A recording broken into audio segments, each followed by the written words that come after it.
আমাদের মাদ্রাসা কর্তৃপক্ষ আমাদের জন্য ব্যবস্থা রাখছে। পাশাপাশি আমরা যে জিনিসটাকে লক্ষ্য উদ্দেশ্য বানিয়েছি সেটা হচ্ছে উপরোপী শিক্ষা। এই শিক্ষার নাম হচ্ছে তালিম। এই শিক্ষার নাম কি? এই তালিম, এটা তো শিক্ষা, এটাকে জীবনে বাস্তবায়িত করার নাম হচ্ছে তারবিয়ত।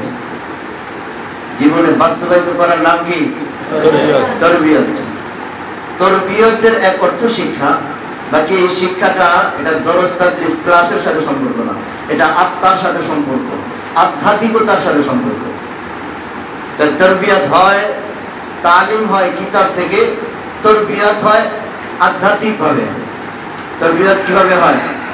আধ্যাত্মিক ভাবে। তালিমের সুরত আমরা সবাই জানি, নুরানি থেকে নিয়ে দাওরায়ে হাদিস পর্যন্ত তাখাসসুসাত রয়েছে বিভিন্ন বিভাগে, আমরা পড়ে আসছি। আপনারা পড়বেন, আল্লাহ যদি তৌফিক দান করেন। আল্লাহ সবাইকে কবুল করুন। তারবিয়ত তালিমের চেয়ে কোনো দিক থেকে গুরুত্ব কম না, এটা লাজেম মালজুম। লাজেম মালজুম, একটা ছাড়া আরেকটা চলে না।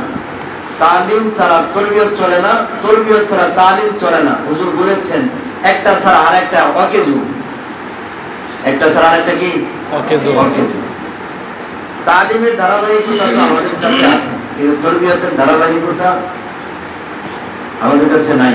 আলহামদুলিল্লাহ, এবছর প্রতি মঙ্গলবার আমাদের এই সময়টা তারবিয়তের জন্য বরাদ্দ। আল্লাহ পাক সারা বছর এই সময়টাকে তারবিয়তের জন্য যে কথাগুলো হয় আমাকে সবাইকে আমল করার তৌফিক দান করুন। প্রিয় ছাত্র ভাইরা, তারবিয়তের আধ্যাত্মিকতার সম্পর্ক এজন্য বললাম, কারণ আধ্যাত্মিকতার সম্পর্ক যদি না হয় তাহলে তালিম থেকেও দূরে থাকতে হয়। তালিম থেকেও দূরে থাকতে হয়। তারবিয়ত দ্বারা আধ্যাত্মিকতা তৈরি হয়, আধ্যাত্মিকতার দ্বারা তালিমের প্রতি আগ্রহ বাড়ে, আর তালিমের প্রতি আগ্রহ বাড়লে ইলমের নূর অন্তরে পয়দা হয়।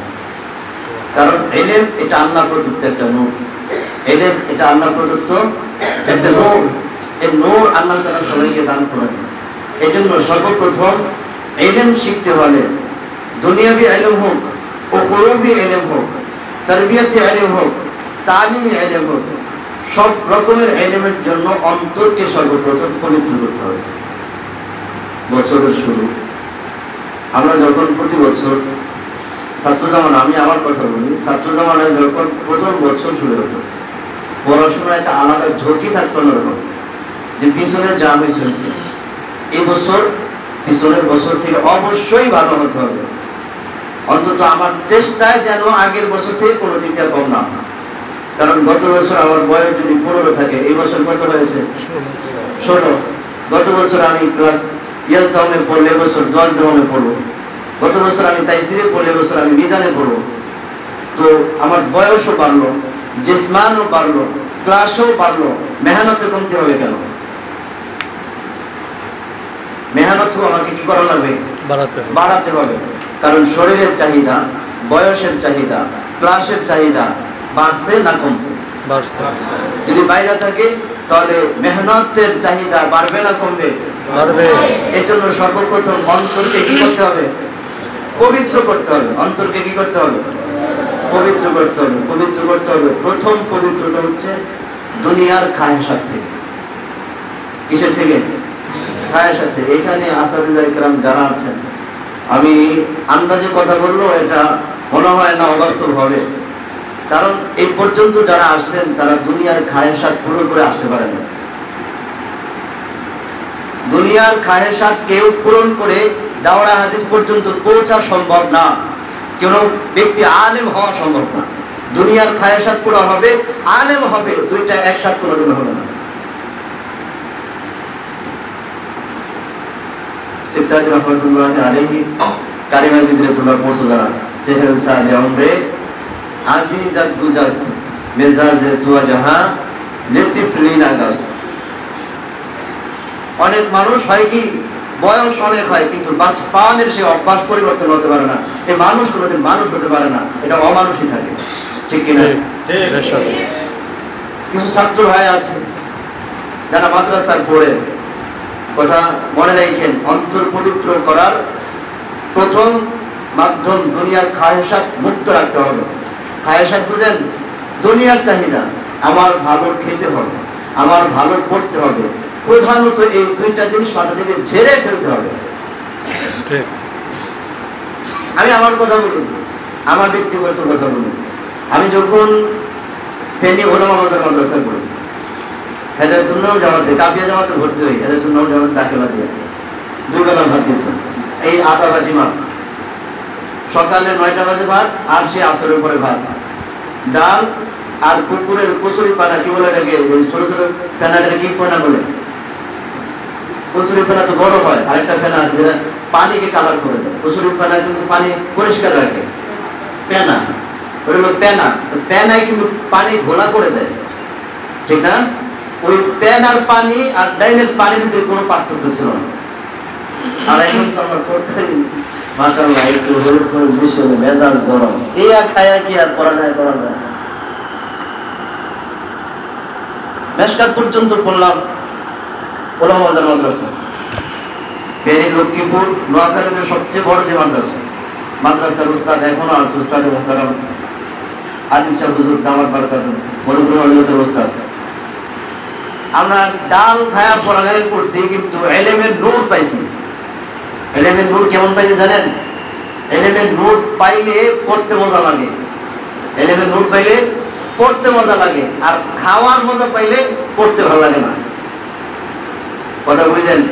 ইলমের নূর পাইলে পড়তে মজা লাগে, আর খাওয়ার নূর পাইলে পড়তে খারাপ লাগে। কারণ ওই সময় দেহ হয়ে যায়, স্বাস্থ্য হয়ে যায়, ভুঁড়ি বেড়ে যায়, বৈশা শান্তি নাই, শুয়া শান্তি নাই, পাশের সাথী শান্তি নাই, পড়ায়ও শান্তি। এই জন্য প্রথমত অন্তরকে পবিত্রতা রাখতে হবে, খাওয়ার চাহিদা থেকে, পড়ার চাহিদা থেকে, খাওয়ার চাহিদা থেকে, পড়ার চাহিদা থেকে। তো ডালের যার ছাত্র জামানার খাবারের অবস্থা খুব খারাপ, এর ইলমের নূর তত বেশি। হাটাদারি মাদ্রাসার অনেক ফারিকুল আসাদজাহ ইকরাম আছেন এখানে। মাদ্রাসার ডায়েন কিন্তু মাশাআল্লাহ এখানে ডায়েন একটু ভালো ছিল, 2 বেলাই খাবার, সপ্তাহে 1 দিন গোশ দিত, এটা পাওয়া যেত ভাগ্য থাকলে, না পাইলে নাই। আমরা তো কি করতাম, বোর্ডিং দিয়ে খাবার নিয়ে রুমে যাওয়ার আগ পর্যন্ত খাওয়া শেষ, খাওয়া নিয়ে টেনশন আর নাই, আবার আগামী কালকে সকালে খাওয়ার প্রেশারই শেষ। এখন এই যে আদত, যে 3 বেলার খাবার 2 বেলা কেমনে খায়, এটা অভ্যাস হয়ে গেছে। অভ্যাস মানুষের দাস, দাস মানুষ কিন্তু অভ্যাসের দাস। অভ্যাস কি?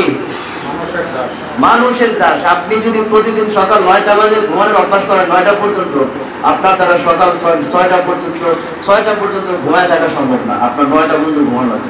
আর যদি চিন্তা করেন যে আমি 4টা বাজে উঠে তাহাজ্জুদ করুন, 1 সপ্তাহ করেন, 1 সপ্তাহ পরে আপনার অভ্যাস হয়ে যাবে। 1 সপ্তাহ পরে কি হয়ে যাবে? অভ্যাস হয়ে যাবে। এই জন্য অভ্যাস মানুষের দাস নাকি মানুষ অভ্যাসের দাস? অভ্যাস মানুষের দাস। এই জন্য আমার অভ্যাস করতে হবে তালিমের চাহিদা অনুযায়ী, আমার অভ্যাস করতে হবে মাদ্রাসার রুলসের চাহিদা অনুযায়ী, তাহলে আমি হব তালিবুল ইলম। আমি কি হব? এখন আমার ক্লাস শুরু হয় সকাল 8টা বাজে, আমি আসি সকাল 9:30 বাজে। আমার সকাল থেকে যে ক্লাস শুরু, আমি 2-3 ক্লাসের সবক পাইলাম না, আমার পরিস্থিতি কি হবে? কয়েকদিন পরে কিতাব বুঝি না, পারি না, পড়ার দরকার নাই। মন মানসিকতা নষ্ট হওয়ার অন্যতম মাধ্যম এটা, যে কিতাবের শুরু থেকে না পড়া, ক্লাসের শুরু থেকে পড়া না ধরা, পরবর্তীতে পড়া পারি না, অন্য ছেলে পারে, আমি মাইর খাই, মন বিগড়ে যায়, পড়ালেখা বাদ হয়ে যায়। বলতেছিলাম খাওয়ার চাহিদা, পড়ার চাহিদা। খাওয়ার চাহিদা মাদ্রাসা থেকে তকদিরে যা আসে, যারা বাসায় খায় তকদিরে যা আসে সেটা আমার সামনে সময় মতো বুঝতে হবে। খাবারের জন্য কি আপনার আলাদা টেনশন করতে হয়? আপনারা যারা আছেন আজকে দুপুরে রাত্রে কি খাবেন, এজন্য কি আপনাদের কোনো আলাদা টেনশন আছে? আগামীকাল সকালে কি খাবেন, এজন্য টেনশন আছে? তাহলে খাওয়ার ব্যবস্থা এটা আল্লাহ প্রদত্ত, যতটুকু আছে, যা আছে তার কিসমতে অটোমেটিক চলে আসবে। আপনার টেনশন হবে শিক্ষা, আপনার সব টেনশন হবে পড়াশোনা। তাহলে খাওয়ার সাবজেক্ট বা প্রথমত চাহিদার দুই পার্ট, একটা হলো খাবার, একটা হলো পড়া। পড়া বলতে পড়াশোনা না, পড়া হচ্ছে বস্ত্র কাপড় চোপড় পরা। ছাত্রদের অনেকের নেশা পাঞ্জাবিটা সবচেয়ে দামি হতে হবে। আমার পাঞ্জাবি 2টা আছে, আর 3টা লাগবে। আমি আমার মেস্টার পর্যন্ত 2টা পাঞ্জাবি দিয়েছি। আমার বাপ তো ধরে ছিল না যে আমি আর একটা পাঞ্জাবি বানাবো। 1-2 পাঞ্জাবি দিয়ে আমার 4 বছর গেছে। 4 বছর পরে দেখি পাঞ্জাবি ছোট হয়ে গেছে, আমি একটু বড় হয়ে গেছি। এরপরে বাবা আমার আর একটা পাঞ্জাবি বানিয়েছে। যেদিন থেকে নিজে ইনকাম করা শুরু করছি, চাকরি করি, খেদমত করি, ওই দিন থেকে পাঞ্জাবির চাহিদা বাড়ছে। যেমন না, প্রয়োজন যতটুকু হয় আর কি। ঈদ উপলক্ষ করে আমার জীবন আমি পাঞ্জাবি জুতা কিচ্ছু কিনবে। ঈদ উপলক্ষ করে যে ঈদ আসছে সামনে, এ পর্যন্ত খেদমত করি তো এই বছর নিয়ে 8 বছর পড়ছে, কিন্তু এ পর্যন্ত আমার জন্মের শুরু থেকে আমার বাবাই কোনোদিন ঈদ উপলক্ষ কিনা দেয় নাই। আর এ পর্যন্ত ঈদ উপলক্ষ করে এতটা স্যান্ডেলও আমি কিনি নাই। কিন্তু এখন আমাদের আমেজ ঈদের আগে, মাদ্রাসা ভর্তি হওয়ার আগে, মাহফিলের আগে, পরীক্ষার বন্ধে পাঞ্জাবি জুতা এই সেই কত কিছু চাহিদা থাকে না? এই চাহিদা পালন করতে গিয়ে মা বাবাকে কষ্ট দেওয়া হয়, পড়াশোনায় ঘাটতি আসে, হ্যাঁ, সবকিছুতে ঘাটতি আসে। এই জন্য বস্ত্রের কাপড় চোপড়ের চাহিদা থাকতে পারে না। খায়ের সাথের 2টা স্তর, একটা হলো খাওয়ার চাহিদা, আর একটা হলো কাপড় চোপড়ের চাহিদা। এই 2টা থাকতে পারবে না। আমার কথা কি বুঝাতে পারছি? তাহলে ইলম অর্জনের জন্য, অন্তর পবিত্র করার জন্য সর্বপ্রথম করণীয় কাজ কি? খাওয়ার চাহিদা বাদ, আরেকটা হলো কাপড় চোপড়ের চাহিদা বাদ। প্রয়োজন যতটুকু হবে ততটুকু আপনার সেটা আসতেছে, সেটা কি করতেছে? আসতেছে। এটা হলো আমাদের করণীয় চাহিদা। অন্তরকে বাদ দিতে হবে খায়েশাত থেকে। 2 নম্বর গুনাহ থেকে। কিসের থেকে? গুনাহ থেকে। গুনাহ। আলো আর অন্ধকার 2টা কি একত্রিত হয়? কথা বলে না? মাগরিবের পরে আপনারা পড়তে আসেন, দরজা মরজা সব বন্ধ করে দিলেন, লাইট বন্ধ করে দিলেন। এখন আপনি কোরআন শরীফ দেখা যে জায়গায় আপনি পড়তে পারেন না, এমন জায়গায় খুলে দিলে পড়তে পারবেন? কয়জনে পড়তে পারবেন? পারবেন? পারবেন। এখন যদি লাইট জ্বালা দেয় সবাই তো দেখে পড়তে পারবেন। ঠিক এই ইলম হচ্ছে এটা নূর, এটা আলো। এই ইলম দ্বারা আলো কেমনে? একটা মানুষ, আপনার দাদা মনে করেন 80 বছর বয়স, এখনো নাম লিখতে পারে না, আর আপনি লিখতে পারেন। একটা সাইনবোর্ড এখান থেকে নিমতলা পর্যন্ত চাইতে আপনি ইমামগঞ্জ গিয়ে রাস্তা আড়া করেছেন। এখন আপনি সাইনবোর্ড দেখতেছেন যে জায়গায় কোথায় আসলাম, আর একজনের জিজ্ঞাসা করার ছাড়া উপায় নেই। যদি আপনি সাইনবোর্ড দেখেন যে কোথায় আসছি, দেখলেন যে ইমামগঞ্জ লেখা আছে, কারণ আপনার দাদাই তো করতে পারে না। আরেকজনের জিজ্ঞাসা ছাড়া উপায় আছে? ঘড়ির টাইম অনেকগুলো মানুষ এখনো চেনে না। তো এই যে না চিনা, এটাই অন্ধকার। না জানা, এটা অন্ধকার। জানা, এটা আলো। না জানা অন্ধকার, জানা কি? আলো। না জানা অন্ধকার। না জানা মানুষকে বহু নিচে ছেড়ে দেয়, আর জানা মানুষকে অনেক উপরে উঠে দেয়। তাহলে ইলম এটা আলো, আর না জানা এটা অন্ধকার। কিন্তু আলোকে রাখতে হলে এটা কি ওই যে বিলের ক্ষেতের মাঝখানে গিয়ে রাখলে হবে, নাকি জায়গায় মতো রাখতে হবে? তো জায়গাটা ওয়ারিং করা লাগবে, জায়গাটা একটু পাক পরিষ্কার করে রাখা লাগবে। সেই জায়গা হচ্ছে আলো রাখার জায়গা, অন্তর। আলো রাখার জায়গা কি? অন্তর। অন্তরকে গুনাহমুক্ত রাখতে হবে। গুনার অনেকগুলো সাইড আছে, যেগুলো আমরা তালিবুল ইলমরা করে থাকি। এমন গুনাহ কয়েকটা, তার ভিতরে প্রধান গুনাহ হচ্ছে মিথ্যা কথা বলা। গুনাহ কি? মিথ্যা কথা বলা। মাশাআল্লাহ, আমাদের মাদ্রাসার ছাত্র তো ফিরেশতা, ছোট্ট একটা বাচ্চা নুরানিতে ভর্তি হয়েছে, ও জানে মিশা কথা কেমনে গুছায়া উস্তাদের বিরুদ্ধে লাগানো যায়। এখন বাড়িতে গিয়া যদি উস্তাদের বিরুদ্ধে কোনো কথা বলে, আমার ছোট্ট পোলা একই মিশা কথা দিতে পারে? অথচ মিশা কথার লিডার আছে না নাই? আছে। অথচ বিশ্বাস করার মতো না।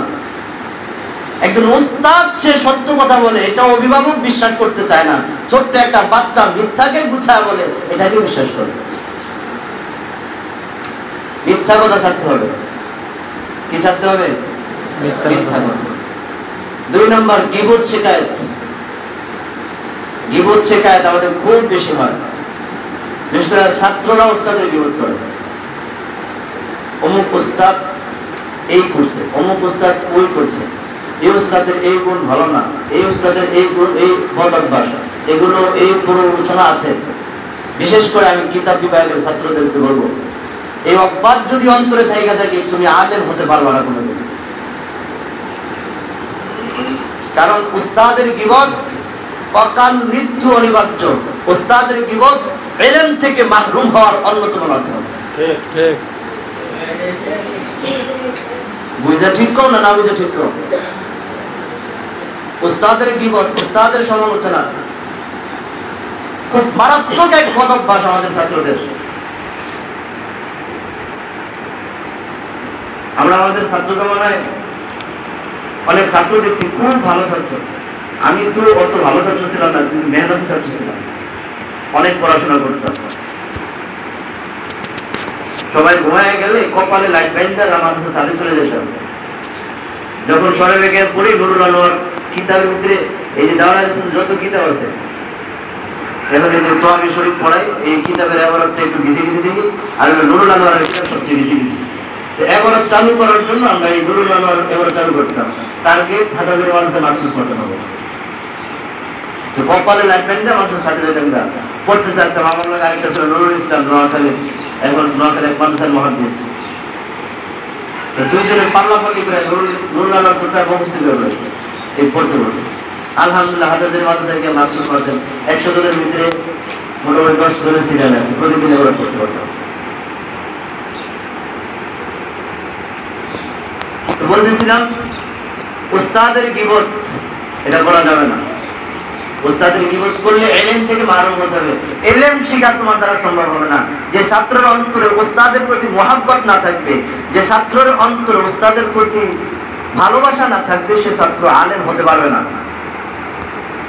আমাদের ছাত্ররা ঝরে যাওয়ার কারণ কি? এই যে অর্ধেক পড়ে যায়, 29 পারা হাফেজ হয়েও ছেলে মাদ্রাসা থেকে চলে যায়, পড়ে না। 30 পারা হাফেজ হওয়ার পরেও বহু ছাত্র জড়ে যায়, হাফেজ আর হওয়া তার কপালে জড়ে না। কারণ এই উস্তাদের সাথে গরম আচরণ করে। কিছু ছাত্র আছে, এখনো কিছু ছাত্র আছে উস্তাদকে উস্তাদই মনে করে না। উস্তাদ বারান্দা দিয়ে হাঁটতেছে, সে দিক দিয়ে হাঁটতেছে, ঘুরতেছে ফিরতেছে, কিছুই মনে করে না। নুরুল ইসলাম আদিব সাহেব হুজুর দাওয়াত দরকার মানুষের বর্তমান শাইখুল হাদিস এবং মুহতামিম হুজুর যদি মাদ্রাসার বারান্দায় থাকতো, আমরা মানুষের গেট দিয়ে হাঁটতাম না, মানুষের রুম থেকে বের হওয়ার সুযোগ পাইতাম না। আমি তখন ছোট, মাত্র মনে হয় নাজেরা থেকে ইয়াস জমি উঠছি। আমার এক উস্তাদ আছে মাওলানা সেলিম সাহেব হুজুর, হুজুরের আরেকটা মাওলানা মুসলিউদ্দিন সাহেব। তো সেলিম হুজুর করে সবাই ডাকতো। তো মাদ্রাসায় যাওয়ার আগে আমি রাস্তা দিয়ে যাইতেছি, আমার ব্যাগ ছিল না, হাতে সিলেট আর বই ছিল। হুজুর আমাদের নুরানির ক্লাস করতেন। তো দেখতেছি ধান খেতে ধান লাগাইতেছে হুজুর। তো রাস্তা দিয়ে যে যাবো, আমার কথা মনে আছে, রাস্তা দিয়ে যে যাবো, হুজুর তো ওই ক্ষেতের মাঝে ধান লাগায়। কারণ আমি ছোট মানুষ, দূর থেকে হুজুর আমাকে ভালো করে দেখলে চিনবো না আমার মনে হয়, কিন্তু আমার ভয় হুজুর যদি আমার দেখে ফেলায়। এই জন্য রাস্তা দিয়ে যাওয়ার সাহস আমি ওই সময় পাইনি। আমি আর এক পার্শ্বে দিয়ে বাগানের চিপা চেপে ধান খেত দিয়া আরেক ধান খেত দিয়ে আমি গেছি। আর এই কিন্তু মাশাআল্লাহ ছাত্র আর উস্তাদ সমানে সাইকেল চালায়, চুল টুপি, বাপরে বাপ কি অবস্থা। উস্তাদ যায় না, আরেকজন কেউ যায়, কোনো খবরই নাই। এটা একটা ফ্যাশন বানায় নিছে। যে তালিবুল ইলম তোমার অন্তরে উস্তাদের ব্যাপারে এতটুকু মর্যাদা তোমার অন্তরে দিতে পারবা না, তুমি নিজেকে ছাত্র বলে পরিচয় দেয় করবে। উস্তাদের মহব্বত অন্তরে নাই, তুমি ছাত্র পরিচয় দেওয়া তোমার দ্বারা বানায় না। আমার এখনো উস্তাদ, যার কাছে আমি আলিফ বাতা শিখছি, হুজুরের সামনে বাড়িতে গেলে আমার ছোট ভাই মোটর সাইকেল যদি 3 কিলোমিটার আগে যত রিস্ক থাক, আমি আস্তে করে বন্ধ করে রাস্তা খাই, যত রিস্ক থাক। হুজুর মাঝে মধ্যে আমার পিঠে থাপ দেখ পেটা, তুমি বইরা অন্য হাত বা বানাই কি হুজুর আপনার পারে। একজন উস্তাদের প্রতি যদি এতটুকু ভালোবাসা না থাকে, সম্মান শ্রদ্ধা না থাকে, সে ছাত্র হওয়ার যোগ্যতা রাখে না, কোনোদিনও সে ছাত্র হতে পারবে না। এই জন্য অন্তরের ভিতরে উস্তাদের মহব্বত থাকতে হবে, উস্তাদের গীবত ছাড়তে হবে। এই কারণে আমরা ইলম পাই না, ইলমের নূর পাই না। কারণ ইলমের নূর যার মাধ্যমে আসবে, ওই হারিকেন যদি নষ্ট থাকে, ওই হারিকেনের প্রতি যদি যত্ন না থাকে, লাইটের থেকে যদি আলো নিতে চায়, লাইটের সুইচ যদি বন্ধ করে দেয়, আলো নেওয়া সম্ভব? কথা বলো, আলো নেওয়া সম্ভব? উস্তাদ থেকে এলেম নিব আর উস্তাদের ব্যাপারে খারাপ মন্তব্য করব, ওই আলেম উস্তাদ থেকে এলেম নেওয়া কখনো সম্ভব হবে না। এবার আল্লামা আনোয়ার শাহ কাশ্মীরি আইসাও যদি তোমার এলেমের দরজ দেয়, কোনো লাভ হবে না। ইমাম শাফিঈ রাহমাতুল্লাহি আলাইহি তার উস্তাদের কাছে গিয়ে বলছেন, উস্তাদজি আমি পড়া পারি না। উস্তাদ বলছেন, গুনাহ ছাড়ো, গুনার যত দিক আছে সব ছাড়ো, কারণ ইলম আর গুনাহ দুইটা একসাথে হতে পারে না, আলো আর অন্ধকার দুইটা একসাথে হতে পারে না। খুব চমৎকার করে কিতাবের মধ্যে লিখছেন, শাকাউতু ইলা ওয়াকিইন সুআ হিফজি ফাআওসানি ইলা তারকিল মাআসি ফাইন্নাল ইলমা নূরুন মিন ইলাহি ওয়া নূরুল্লাহি লা ইউতা লিআসি। শাকাউতু ইলা ওয়াকিইন সুআ হিফজি, ইমাম শাফিঈ উস্তাদ হযরত ওয়াকি রাহমাতুল্লাহি আলাইহির কাছে গিয়া নিজের কথা বলেছেন, উস্তাদজি আমি পড়া পারি না। আর আমরা তো উস্তাদজির কাছে যাই না, নিজের হালত পেশ করি না। আমরা এখানে যারা আসাদিজাইকেরা আছে, তারা দাওরা হাদিস পর্যন্ত আসছে, তাকাসসুসাত করছে, সবার তালিমি মুরব্বি ছিল, আমার বিশ্বাস এখনো আছে, তারা পরামর্শ নিয়ে এখনো তাদের সামনে জীবন চালানোর পরামর্শ করে, আমিও করি আলহামদুলিল্লাহ। কিন্তু অনেক ছাত্র এমন আছে যে নিজের ভিতরের খেয়াল, নিজের চলাফেরা, নিজের পড়াশোনার উন্নতির জন্য একজন উস্তাদের সাথে পরামর্শ করবে, এতটুকু চিন্তা চেতনা ছাত্রের নাই, ছাত্রের অভিভাবকের নাই। তোমরা যারা বুঝো, বয়স হইতেছে মোটামুটি, বুঝো যে আমার কিছু শিখতে হবে, আমার পড়াশোনা করতে হবে, আজ থেকে একজন উস্তাদকে তালিমি মুরব্বি বানাও। এটা ফরমের তালিমি মুরব্বি না, তালিমি মুরব্বি মানেই তো বুঝে না। ফরমে যে তালিমি মুরব্বি বানায় রাখছো আমাদের নাজম সাহেবকে, জীবনে কোনোদিন গিয়ে বলছো হুজুর আমার পড়াশোনার এই অবস্থা, আমার পারিবারিক এই অবস্থা, আমার মন দিল ভালো না। আরে বেটা, এখনো মন দিল খারাপ হয়ে যায়, উস্তাদের সাথে শুধু একটু কথা বলবে, উস্তাদজি মনটা খারাপ, বাবা ঠিক হয়ে যাবে, একটু কথা বললে মন দিল ঠিক হয়ে যায়। হাজার প্রেশারি থাকলো ওয়াল্লাহি, কারণ উস্তাদ বাবা না, কিন্তু হাজার বাবার চেয়েও বেশি অবদান একজন ছাত্রের প্রতি উস্তাদের। এটা কোনোদিন কোনো ছাত্র অস্বীকার করতে পারবে না। আমি একদিন হেদায়েতুন পড়ি মাদ্রাসায়, বৃহস্পতিবার দিন ক্লাসের ছাত্র ছিলাম 26-27 জন, তা আমরা 5-6 জন আছি। বৃহস্পতিবার দিন সব চলে গেছে, বিভিন্ন জায়গায় ঘুরতে গেছে। তো মরির আয়োজন, একদিন মরির আয়োজন, হুজুর যে রুমে আছে এটা আমাদের জানা ছিল না, পর্দার ভিতরে এরকম অবস্থা, পর্দার ভিতরে। তো উস্তাদজি না থাকলে পোলাপানের দুষ্টামি যেটা হয়ে থাকে, আমরা একটু হাসাহাসিটা বেশি করে ফেলেছিলাম।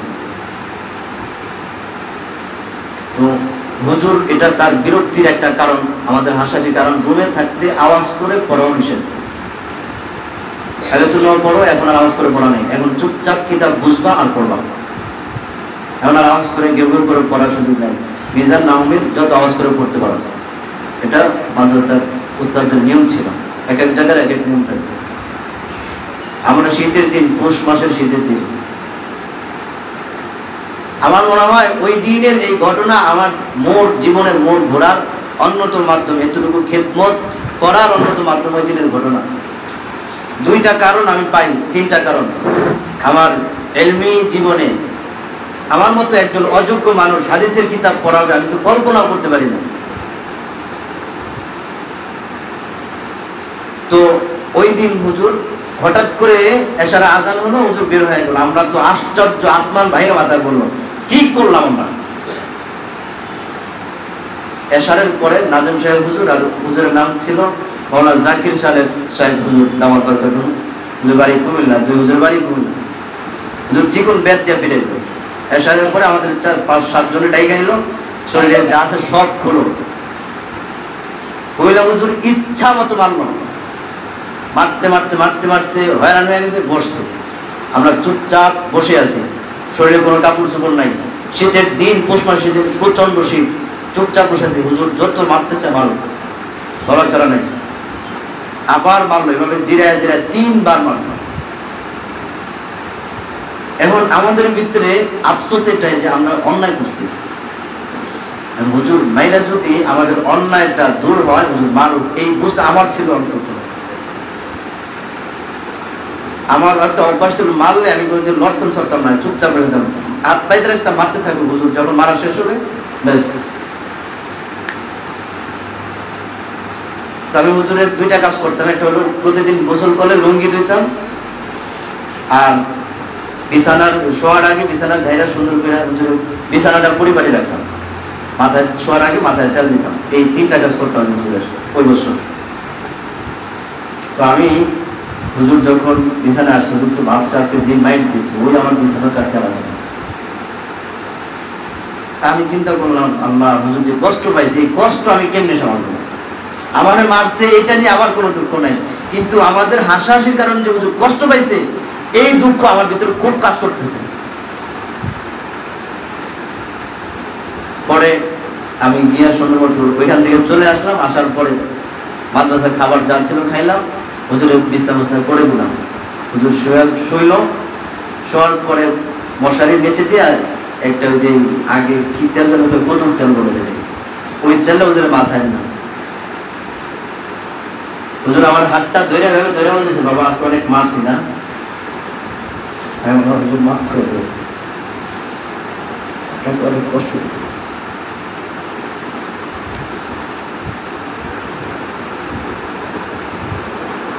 মাফ করে দেবো। আল্লাহর কসম, ওই দিন থেকে আমার এলমের অবস্থা, আমি আমার আগে এর আগে চিন্তা ভাবনা ছিল, আমার চিন্তা ভাবনার ব্যাপারে আমি বলি তোমাদেরকে। এর আগে চিন্তা ভাবনা ছিল আমি কিতাবাদি কিচ্ছু বুঝি না, পারি না, পড়ি অনেক কিন্তু কিচ্ছু বুঝি না, পারিও না। আমার দ্বারা নুরানির খেপল ছাড়া কিছু না। হয়তো কোথাও মসজিদে পান্ডেখানে ইমামতি করবো আর নুরানি পড়বো, ইন্ডিয়া জীবন চলান ছাড়া আর আমি তো কাজ মাস করতে পারবো না, এইরকম একটা চিন্তা চেতনা ছিল। ওই বছর থেকে এতটুকু করার পরে আমি উলামাদের মাদ্রাসার হুজুরের পরামর্শ নিয়ে আমি গেলাম। যাওয়ার পরে হেদায়েতুল নাম আমি ইন্টারভিউ দেবো, কি ইন্টারভিউ দেবো? আমি তো পুরো রমজান ঘুরে পড়লাম কিন্তু কিছু মনে থাকে না, আরবি পারিও না, বুঝিও না। হুজুর থেকে দোয়া নিয়ে গেলাম, মাদ্রাসায় ইমতিহান দিলাম, যা জিজ্ঞেস করো সব পারলাম আলহামদুলিল্লাহ। এরপর থেকে আমার ভিতরে একটা ইচ্ছা থাকলো, আমি চেষ্টা করলে পারবো, তবে এই চেষ্টার আগে আমার উস্তাদের দোয়া না। ওই দিন মাইর খাওয়ার পরে হুজুর আমার হাত ধরে যখন বলছে, অনেক মারছিলাম না বাবা, আমি বললাম হুজুর আপনি মাফ করে দিয়েন, আপনি যদি মাফ করেন তাহলে আমি কিছু শিখতে পারবো। হুজুর বললেন যে তুমি মাফ করে দিয়েছি। এইটুকু কথা আর দোয়া আমার জন্য আমার জীবনের সবচেয়ে বড় পাথর এনেছে। আর এখনকার ছাত্রগুলো মাল চোখ গোড়ায় তাকায়, ছাত্র অভিভাবক বাড়ি থেকে নিয়ে আসে, খোদার কসম করে কই তোমার দ্বারা কোনোদিন 2 আনার ফায়দা জনগণ পাবো না, তুমি নিতেও পারবে না, আলেম হওয়া তোমার দ্বারা সম্ভব না। উস্তাদের বিরোধিতা কইরা কেউ আলেম হবে এটা কোনোদিনও সম্ভব না। উস্তাদরা জালেম না, উস্তাদরা কি জালেম? উস্তাদরা জালেম না। আমাদের শাসনের জন্য যতটুকু শিক্ষা দরকার, যতটুকু শাসনের দরকার, অতটুকু শাসন যদি না করে, উস্তাদদের অন্তরও অতটুকু ভয় আছে, আল্লাহর আদালতে এই শাসন না করলে জালেম হয়ে দাঁড়াতে হবে। কারণ উস্তাদের কাছে ছাত্র আমানত, এই আমানত রক্ষা করার জন্য যতটুকু শাসন করা দরকার ওই শাসন করাও এটাও আমানত। এখন তো আমাদেরকে মাইক দিলে আমরা বাইতে যাই, মা বাবা উস্তাদ আমাদের মারছে, বাপেও চলে আসে, বাপ রে বাপ, দোতলাতে উস্তাদ নিচে নামায় চলে আসে, কত বড় সব আমার সন্তান মারছে। কপাল পড়ছে, তোমার কপাল পড়ছে, তোমার 14 গোষ্ঠীর কপাল পড়ছে, তোমার বংশের থেকে কোনোদিন আলেম হবে না, ঠিক কোনোদিন আলেম হবে না তোমার বংশ থেকে। এটা লানত ওস্তাদের পক্ষ থেকে। এই লানত হাটাজারি মাদ্রাসা যখন ছিলাম, শাইখুল ইসলাম আল্লামা শাহ আহমদ শফি রাহিমাহুল্লাহ তাআলা নাওয়ারাল্লাহু মারকাদাহু ওয়া জাআলাল জান্নাতা মাসওয়াহু, হুজুর বলতেন যার নাম হাটাজারি মাদ্রাসাতে কাটা যায় তার নাম আল্লাহর আরশ থেকেও কাটা যায়। ঠিক যার নাম কোন মাদারিসে কওমিয়া থেকে কাটা যায়, সে তার নাম আল্লাহর আরশ থেকেও কাটা যায়। আমি তো আরেকটু বাড়ায়া বলি, যে ছাত্র উস্তাদের সাথে বেয়াদবি করে সে কেমন যেন সব আল্লাহর সাথে বেয়াদবি করে। কারণ উস্তাদ, একজন উস্তাদ যদি সারাদিন কাজ করে বেটা, টাকা পয়সার কি অভাব হয়? কথা কয় না, টাকা পয়সার অভাব হয়? অভাব হয় না। একটা রিক্সা চালক প্রতি মাসে 30,000 টাকা ইনকাম করে। আমাদের শক্তি এমন কি একেবারে নাই হয়ে গেছে, আমরা কি পারি না? কথা কয় না, আমরা কি পারি না? এই বিসর্জন কিসের জন্য? একমাত্র আল্লাহর জন্য। কারণ দুনিয়া আজ আছে, কাল থাকবে না। তারপর আল্লাহ কি আমাদেরকে খারাপ রাখছে? অন্য 10 জন থেকে কি আমরা খারাপ চলি? অন্য 10 জন থেকে কি আমরা খারাপ খাই? এটা ইলমের বরকত, কোরআনের বরকত, সুন্নাহর বরকত, উস্তাদদের দোয়ার বরকত। কারণ উস্তাদদের দোয়া ছাড়া কোনোদিন কেউ সফল হতে পারে না, পারবেও না। এজন্য অন্তরকে গুনাহ মুক্ত রাখতে হবে, উস্তাদের প্রতি মহব্বত আর ভালোবাসা রাখতে হবে। দুইটা কথা বলে আমি কথা রেডি টানবো, অনেক কথা জমে আছে।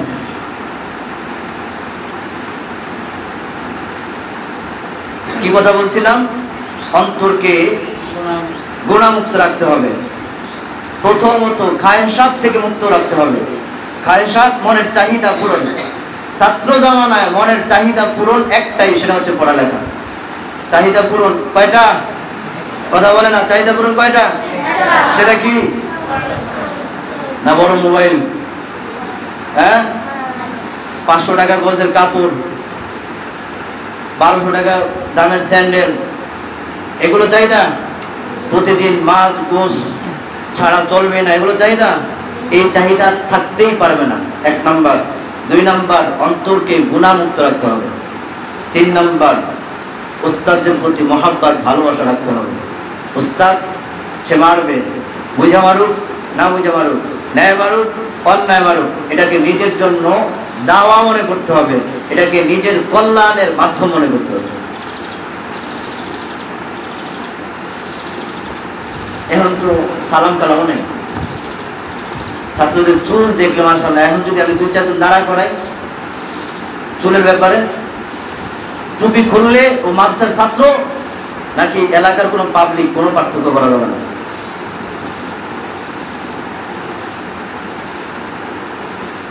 এরকম ছাত্র এখন আছে, কিতাব বিভাগে আছে। বলছি মাদ্রাসার রুলসে কি আছে আমার জানা নাই। বাকি কোন ছাত্র যদি, উস্তাদরা এখানে আছে সবাইকে সাক্ষী রেখে বলছি, কোন ছাত্র যদি তার চুল খেলাফে সুন্নত কাটা থাকে, আমার চুল কি খেলাফে সুন্নত? কথা কয় না, বড় ছোট আছে? কথা কয় না, বড় ছোট আছে? চুল কাটতে হবে, হয়তো সাইজে ফেলাও, আমরা মেশিন দিয়ে এক সাইড ফেরালো, সামনে পিছিয়ে সব। যদি এমন না হয়, আমার কাছে যারা পড়ে অন্তত আমি তাদেরকে ক্লাসে বসতে দেবো। আগামী শনিবার থেকে এই 3 দিন সময় থাকবে চুল ঠিক করার। অনেক ছাত্র দেখি দাড়িও কাটছে, গত বছর দাড়িও কাটছে। আমার শরীর আগুন ধরে গেছিল ওই দিন। মাদ্রাসায় পড়ে আর দাড়ি কাটে, লানত ওর উপরে।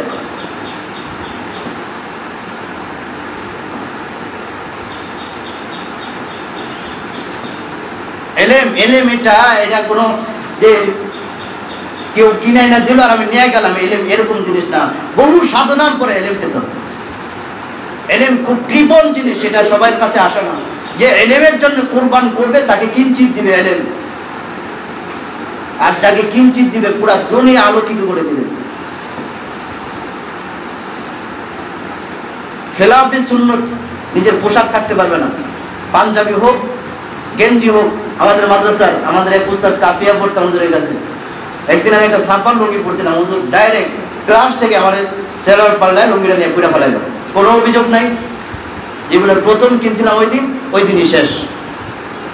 মাদ্রাসায় একদিন চুল সেলুন থেকে কাইটে গেছিলাম, তো সেলুনের চুল কাটলে এটা সুন্নত অনুযায়ী হয় না উস্তাদের মত। কারণ এদিক দিয়ে সব সমান, সাইড দিয়ে যদি সা আছে তাহলে সাইডের সা আর এটা কি সমান হলো? হলো না। উস্তাদের যুক্তি যেটা মাইনা নিতে হবে। আমার ছোট ছোট চুল সব সমান, এরপরেও শাস্তে হবে, চাচ্ছি, কোনো এসকাল নাই। জীবনের প্রথম অন্যায় ওই দিন ছিল, জীবনের প্রথম সংশোধন ওই দিনই ছিল। এরপরে আর কোনোদিনও মাদ্রাসায় থাকাকালীন সেটা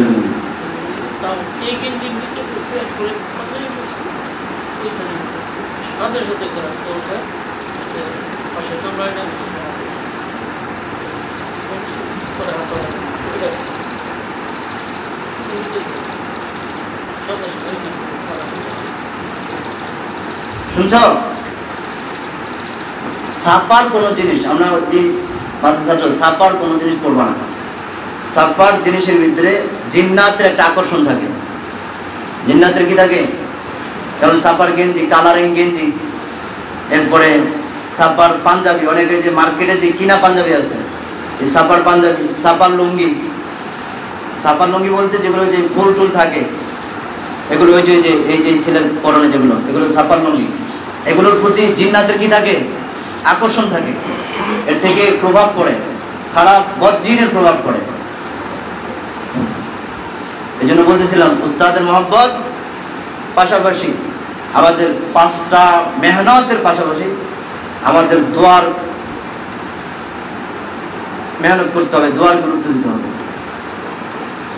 আজকে থেকে আমরা প্রতিজ্ঞাবদ্ধ হব, কোনোদিন আমাদের অন্তরে ইলম ছাড়া কোনো খায়সাত, কোনো চাহিদা রাখবো না। পারবো তো ইনশাআল্লাহ?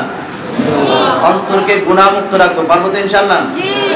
গুনাহ, মিথ্যা কথা হোক, গীবত শেখানোত হোক, চুরি হোক, অন্য যে কোনো পাপাচার হোক, হ্যাঁ, চোখের হেফাজত, কানের হেফাজত, মুখের হেফাজত, এই সব গুনাহ থেকে আমাদের হেফাজত থাকতে হবে। ঠিক আছে ইনশাআল্লাহ? 3 নম্বর, উস্তাদদের প্রতি আমাদের পূর্ণ আস্থা এবং মহব্বত। পূর্ণ আস্থা এবং মহব্বত যদি না থাকে, ইলম থেকে মাহরুম হওয়াই না। কারণ উস্তাদদের প্রতি পূর্ণ আস্থার মহব্বত না হলে ইলম আসবে না। ইলম কি বেটা কাগজ আর কলম থেকে ইলম আসবে? ইলম তো সিনা ওয়া সিনা, ইলম তো আধ্যাত্মিক ভাবে যাবে। ইলম কিসের ভাবে যাবে? আধ্যাত্মিক ভাবে যাবে। আমার এক উস্তাদ ছিলেন আলী আহমদ শাহ হুজুর রহমতুল্লাহি আলাইহি। হুজুরের বাড়ি একদিন মাছ ধরতে গেছিলাম। হুজুরের ধান কেটে দিতাম, লাকড়ি ফালাই দিতাম, বাড়ির কাজ, হুজুরের বাড়ির কাজ। ক্লাস করে বাড়িতে যেতাম, কয়েকজন ছিলাম, বাড়িতে যাই কাজ করে দিতাম। বাড়ির যাবতীয় যে কাজ আছে করে দিতাম। এদিকে পড়াশোনাও ঠিক। হুজুর কোনোদিন বাড়ির 1000 কাজ করছো, বাড়িতে একবার মেহমান হতে খাওয়াবো, কিন্তু ক্লাসে পড়া পারো না, 13টা বাজে ছেড়ে দেবো। তো কাজ করতে গেছিলাম, কাজ করতে গিয়ে আমার পাও কেটে গেছে, দাঁতটা এখনো আছে মনে হয় পায়ে, অনেক বড় একটা কেটে গেছে। পুকুরে মাছ ধরতেছিলাম, হুজুরের মাছ ধরে এটি বিক্রি করবো, তো আমরা ছাত্রই ধরে দিব। তো কেটে গেছে, তো আমি আর হুজুরকে বুঝতে দিই না, কারণ কাটলে হুজুর কষ্ট পাবে মনে। তাড়াতাড়ি একটা নেটা দিয়ে বাইন্দা মাছ হয়ে আসছে। আমি ওই দিন আর সবক করতে পারিনি, আমার মারছে ইচ্ছা মতো। মারার পরে মনে একটু দুঃখ পেলাম, হুজুরের বাড়িতে কাজ করলাম, করার ভালো। আবার চিন্তা করলাম, যা মারছে কি মারছে, ব্যথা পেয়েছে, ভালো হয়ে গেল তো শেষ হয়ে গেল, আর দুঃখ রাখলাম। পরে হুজুরের কাছে গেলাম, হুজুর আমার খুব আদর করতো, শাসনের জায়গায় শাসন, আদরের জায়গায় আদর। হুজুরের কাছে গিয়ে আমি মাপ চাইছি, হুজুর আমার মাফ করে দেন। কারণ আমার ভয় হলো যে হুজুর প্রতি আমার একটু খারাপ ধারণা আসছে, আমি যদি এলএম থেকে মাহরুম হয়ে যাই, আমার কি অবস্থা হবে। এই এতটুকু এহসাস আমার ভিতরে চলে আসছে, হুজুর আমার মাফ করে দেন। হুজুর ভাই কি করছিস তুই? আমি যা করছি আপনি আমার মাফ করে দেন, আমি কইতে পারবো না কি করছি। না বলাই না। পরে বললাম, হুজুর আমি তুই পাও কেটে গেছে, বল তুই আমার কবি না কিন্তু তুই পাও কাটছে। আমি হুজুর পাও কাটছে এটা দেখলে তো আপনি কষ্ট পাবেন, আর এদিকে পড়া শিখতে পারি না, এটা আরেক কষ্ট।